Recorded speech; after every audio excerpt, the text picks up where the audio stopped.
नमस्कार दोस्तों, आइए आज हम जानते कैसे विभांडव ऋषि ने हिरणी को गर्भवती किया। आप सभी को नमस्कार। आइए सुनते हैं महान ऋषि विभांडक की कहानी, जिनका वीर्य एक हिरणी के गर्भ में स्थापित हुआ, जिससे कि महान ऋषि श्रृंगी जी का जन्म हुआ, जिन्होंने दशरथ जी के यहाँ जाकर पुत्रेष्टि यज्ञ करवाया था। मुझे कुछ भी भला बुरा कहने से पहले या अपने मन में अपनी भावनाओं को आहत करने से पहले मैं आपसे अनुरोध करूंगा कि इस कहानी को आप अंत तक अवश्य सुनिएगा। तो आइए महाभारत के वन पर्व के अध्याय 110 से इस कहानी को प्रारंभ करते हैं। एक बार महर्षि लोमश ने राजा युधिष्ठिर को श्रृंगी ऋषि की कथा बताते हुए कहा कि श्रृंगी ऋषि का जन्म एक हिरणी के गर्भ से हुआ था और उनके पिता कश्यप मुनि के पुत्र महर्षि विभांडक थे। जितनी रोचक से बात को सुनकर युधिष्ठिर ने लोमस ऋषि से पूछा कि महर्षि, एक मनुष्य योनि का जीव एक पशु योनि के जीव से संसद कैसे कर सकता है? ये ना तो धर्म सम्मत है, नहीं व्यवहार सहमत हैं। और फिर इस संसर्ग से एक बच्चे की प्राप्ति कैसे हो सकती है? और इस अप्राकृतिक संसर्ग से जन्मा हुआ बच्चा एक महान ऋषि कैसे हो सकता है? कृपया मुझे इन सब बातों को विस्तार पूर्वक समझाइए। तब लोमस ऋषि ने युधिष्ठिर जी को सारी कथा विस्तार पूर्वक बताई। उन्होंने कहा कि महर्षि कश्यप के पुत्र महर्षि विभांडक तपस्वियों में अग्रणी थे। वे एक कुंड में रहकर गणगौर तपस्या किया करते थे। उनकी तपस्या इतनी कठिन थी कि उस समय उनके जैसा तपस्या करने वाला इस धरती पर कोई भी विद्यमान नहीं था। अपनी तपस्या के प्रभाव से वे प्रजापति ब्रह्मा के समान देदीप्यमान होते थे। उन्होंने अपने वीर्य को अमोघ रखते हुए इस तपस्या को प्रारंभ किया था और उसे लगातार बनाए रखा था। उनके तेज से देवताओं के मन में जलन उत्पन्न हो गया। वे सभी देवता उनके तेज को अपने आगे बर्दाश्त नहीं कर पा रहे थे। इसलिए उन्होंने इंद्र से इसके लिए याचना की, किसी तरह विभंडिक मुनि के तप को खंडित किया जाए। इंद्र, जो कि हमेशा ही भयभीत रहा करते थे कि अपनी तपस्या से कोई उनके इंद्रपद को प्राप्त न कर ले, वे देवताओं की बात में आ गए। उन्होंने विभांडक मुनि की तपस्या को भंग करने के लिए अपनी अप्सरों में सबसे श्रेष्ठ अप्सरा उर्वशी को उनके पास भेजा।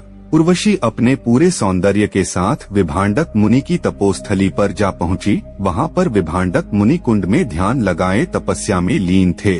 वहां जाकर उर्वशी ने अपने सौंदर्य का जादू बिखेरना प्रारंभ कर दिया।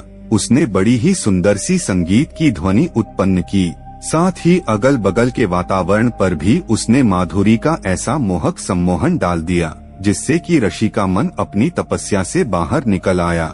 जब उन्होंने आंखें खोली तो अपने सामने अपूर्व सुंदरी एक अप्सरा को देखा। उर्वशी उस समय अपने हाव भाव से कामदेव को भी लज्जित कर सकती थी। उर्वशी के हाव भाव को देखकर ऋषि के मन में थोड़ी देर के लिए काम भावना का उदय हुआ, जिसके चलते वर्षों से संचित उनका वीर्य कुंड में ही प्रभावित हो गया। ऋषि का वीर्य प्रवाहित होते ही उनकी वर्षों से चलने वाली साधना खंडित हो गई। दोस्तों, अगर आपको यह कहानी अच्छी लग रही है तो कृपया इस वीडियो को लाइक करके हमारे चैनल को सब्सक्राइब कर दीजिए। इसमें आपको तो 2 से 3 सेकंड का समय लगेगा, लेकिन हमारा चैनल इससे से जीवंत रहेगा और सनातन के लिए किया जा रहा है। हमारा प्रयास अन्य लोगों तक पहुंच सकेगा, तो हम आपसे इतनी अपेक्षा तो कर ही सकते हैं। अब आइए कथा पर वापस लौटते हैं। ऋषि का वीर्यपात होते ही उर्वशी तो अपने लोक में चली गई, लेकिन ठीक उसी समय पर वहाँ पर एक हिरनी आई जो कि बहुत ही प्यारी थी। उसने कुंड में से पानी पीना प्रारंभ किया और पानी में सना हुआ ऋषि का वीर्य भी उसके पेट में चला गया। ऋषि के वीर्य तेज से उसके पेट में गर्भ आ गया और कालांतर में उसके गर्भ से एक बच्चा पैदा हुआ, जिसके सर पर एक सिंह था। इसी चलते उस बच्चे का नाम श्रृंगी रखा गया। आगे चलकर वह महान ऋषि हुए, जिसके कारण उनका नाम ऋषि श्रृंगी हो गया। महात्मा युधिष्ठिर इतना सुनने के बाद रोमास राशि को टोकते हुए कहते हैं कि महर्षि, एक बात बताइए कि पानी के साथ वीर्य को पीने से एक हिरनी का गर्भ कैसे रह सकता है? ये तो अप्राकृतिक है, इससे तो किसी भी तरह से स्वीकार नहीं किया जा सकता है। तब महर्षि लोमश बताते हैं कि वह हिरनी कोई कम हिरनी नहीं थी, बल्कि अपने पूर्व जन्म में एक देवकन्या थी। उसे श्राप मिला था कि वह देवकन्या से पशु योनि में अवतरित हो जाएगी। ब्रह्मा जी ने उसके श्राप से मुक्ति का उसे उपाय बताया था कि जब विभंडक ऋषि का वीर्य वह अपने गर्भ में धारण करेंगी और एक पुत्र को उत्पन्न कर देगी तो वह श्राप से मुक्त होकर के वापस देवकन्या बन जाएगी। महर्षि लोमश कहते हैं कि प्रजापति ब्रह्मा की कोई भी बात कभी भी असत्य नहीं हो सकती है और इसीलिए उनकी वाणी को सत्य करने के लिए कभी कभी कुछ पारलौकिक चीजें हो जाती है जिन्हें हम सामान्य मनुष्य अपनी मेधा से समझ नहीं सकते हैं। फिर भी कथा को आगे बढ़ाते हुए कहते हैं कि चूंकि वह विभांडक राशि के पुत्र थे इसलिए विभांडक ऋषि ने उस बच्चे का लालन पालन अपने ही पास किया, लेकिन एक स्त्री के चलते उनका तप खंडित हुआ था। इसलिए विभांडक मुनि के मन में स्त्री के प्रति द्वेष उत्पन्न हो गया था। वे अपने पुत्र को स्त्री की परछाई से भी दूर रखना चाहते थे, इसीलिए वे एक जंगल में ले जाकर के उसकी परवरिश करने लगे, जो कि नगर से बहुत ही दूर था। राशि श्रृंगी ने युवावस्था तक अपने पिता के अलावा किसी भी मनुष्य को नहीं देखा था और इधर विभंडक मुनि क्रोध से भरे हुए थे।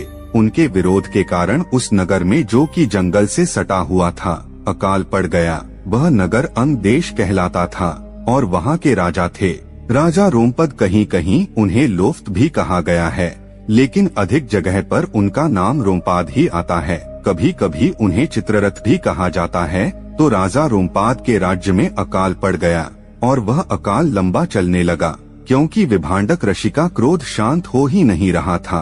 राजा रोमपाद बहुत प्रयास करके हार गए, लेकिन उनके राज्य से अकाल जाने का नाम नहीं ले रहा था। तब रोमपाद ने विभिन्न विद्वानों को अपने पास बुलाया और उनसे इस अकाल को दूर करने का उपाय पूछा। तब शास्त्रों में निपुण विद्वानों ने अपने गणों से यह निष्कर्ष निकाला कि यदि किसी भी तरह श्रृंगी राशि के कदम राजा रोम के नगर में पड़ जाएंगे तो ये अकाल समाप्त हो जाएगा। राजा राम अयोध्या के राजा दशरथ के परम मित्र थे। कथा में ऐसी बात आती है कि जब दरअसल जी का विवाह कौशल्या जी से हुआ था और वे अपने वैवाहिक जीवन के पहले ही चरण में थे, तो उन्हें एक पुत्री की प्राप्ति हुई थी। उस समय तक राजा रोमपाद का वैवाहिक जीवन अपने अंतिम चरण में चला गया था, लेकिन उन्हें कोई भी संतान नहीं मिली थी। तब राजा रोमपाद ने अपने मित्र दशरथ से कहा था कि मित्र, अभी तुम युवा हो, अभी तुम्हारा विवाह नया है, तुम्हें आगे चलकर अनेक संतानें मिलेंगी, लेकिन मैं अब लगता है कि संतान के सुख से विमुख ही रहूंगा। मैं चाहता हूँ कि तुम अपनी पुत्री को मुझे दे दो ताकि मैं भी अपने जीवन में संतान सुख का अनुभव कर सकूं। महाराज दशरथ अपने मित्र का मन रखने के लिए अपनी पुत्री को राजा रोमपद को दे देते हैं। उस पुत्री का नाम राजा रोमपाद शांता रखते हैं। इधर जब विद्वान लोग उन्हें बताते हैं कि किसी तरह रस्सी श्रृंगी को अपने राज्य में बुला लीजिए, उनके कदम जब आपके राज्य में पड़ेंगे तो वर्षा होगी, तो राजा रोमपाद उन्हें बुलवाने का प्रयत्न करना प्रारंभ कर देते हैं। उन्हें पता चलता है कि ऋषि श्रृंगी जी ने अभी तक किसी भी मनुष्य को नहीं देखा है और न ही उन्होंने आज तक अन्न ग्रहण किया है, क्योंकि वे जंगल में रहते थे और कंदमूल फल खाकर के ही अपना जीवन बिताते थे। तब राजा रोमपाद ने अपने नगर से कुछ सुंदर स्त्रियों को चुन करके उनके आश्रम में भेजा। वे स्त्रियां उनके आश्रम के नजदीक ही एक आश्रम बनाकर रहने लगे। वह ऋषि श्रृंगी के यहाँ तब जाती थी जब उनके पिता विभांडक अपनी तपस्या के लिए कुंड में चले जाते थे। वहाँ पर जाकर वे ऋषि श्रृंगी को तरह तरह की चीजें दिखाती और उन्हें तमाम मीठी बातें बताती। ऋषि श्रृंगी के मन में उनके प्रति मातृत्व का ही भाव था, क्योंकि उनका परिचय काम वासना से कभी हुआ ही नहीं था। रस्सी श्रृंगी का हृदय अत्यंत निर्मल था। वे उन स्त्रियों से मित्रवत व्यवहार करते हुए मात भाव से उनके साथ संवाद करते थे। एक दिन उन स्त्रियों ने उन्हें लड्डू लाकर खाने को दिया, क्योंकि वह जंगल में रहकर कंदमूल फल खाते थे, तो उन्हें शर्करा की मिठास के बारे में मालूम नहीं था। जब स्त्रियों ने उन्हें मोदक खाने को दिया तो उन्हें लगा कि यह कोई विशेष तरह का फल है। उन्होंने कहा कि मैंने अपने जीवन में इतना मीठा फल नहीं खाया है। तब स्त्रियों ने कहा कि हमारे यहाँ पर ऐसे फल बहुतायत मात्रा में होते हैं, अगर आप चाहे तो हम अपने यहाँ आपको इन फलों को दिखा सकते हैं और भरपेट आप इनका भोग लगा सकते हैं।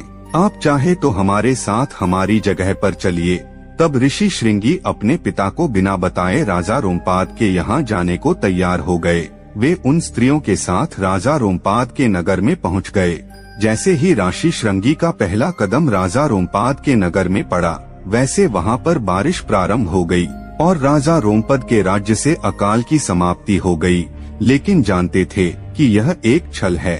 उन्हें यह डर था कि कहीं वे भंडक ऋषि वापस आकर उन्हें श्राप न दे, इसलिए उन्हें विभांडक रस्सी के उनके महल में आने से पहले ही कुछ न कुछ तो करना ही था। इसलिए उन्होंने भोले भाले ऋषि श्रृंगी से अपनी पुत्री शांता का विवाह कर दिया। ऋषि श्रृंगी निर्बोध थे, विवाह के अर्थ को भी समुचित रूप से नहीं जानते थे, लेकिन शांता उन्हें बहुत ही अच्छी लगी। उनके मन में उनके प्रति प्रेम का आकर्षण का भाव जागृत हुआ था, इसलिए उन्होंने तत्काल ही उसके हाथ को अपने हाथ में ले लिया। इतने में बरसात होती देखकर विभांडक रस्सी समझ गए कि श्रृंगी किसी भी तरह से नगर में चले गए हैं। मेरे क्रोध में तमतमा हुए राजा रोमपाद के महल में पधारे। वहाँ पर फिर राजा रोमपाद को श्राप देने वाले थे कि उन्होंने देखा कि शांता और रस्सी श्रृंगी का तो आपस में विवाह हो चुका है, पाणिग्रहण संस्कार किया जा चुका है। अब विभांडक ऋषि और रोमपद संबंधित हैं, फिर वे रोमपाद को श्राप कैसे दे सकते थे। विभांडक ऋषि ने अपने क्रोध का शमन किया और प्रसन्नता पूर्वक अपने पुत्र वधु और पुत्र को लेकर अपने आश्रम में वापस लौट आए। कालांतर में यही ऋषि ने एक तरह से राजा दशरथ के दामाद थे। उन्होंने राजा दशरथ के लिए पुत्रेष्टि यज्ञ करवाया था, क्योंकि एकमात्र ऋषि श्रृंगी थे जो इस यज्ञ को संपन्न करा सकते थे। क्योंकि पुत्रेष्टि यज्ञ बहुत ही महान यज्ञ होता है और इसे सिर्फ एक निर्मल हृदय का व्यक्ति संपन्न करा सकता है, जिसने कभी पाप के बारे में सोचा भी ना हो। ऐसे ऋषि श्रृंगी ऋषि केवल थे। कहते हैं कि तपस्या करने से उनके सर से बहस सिंह भी गायब हो गया था और भी प्रसन्नता पूर्वक अपनी पत्नी के साथ तपस्या करने में लगे रहें। मित्रों, आज की कथा यहीं पर समाप्त होती है। कैसी लगी आपको कमेंट बॉक्स में अवश्य बताएगा। मिलते हैं अगले वीडियो में अगली प्रस्तुति के साथ। तब तक के लिए नमस्कार। और अगर आपको हमारी वीडियो अच्छी लगी तो लाइक करें और अपने मित्रों को शेयर जरूर करें। और हमारे चैनल पर नए मेहमान बनकर आए हैं तो चैनल को सब्सक्राइब जरूर करें। मिलते हैं जल्द नई वीडियो के साथ। तब तक के लिए जय श्री कृष्ण।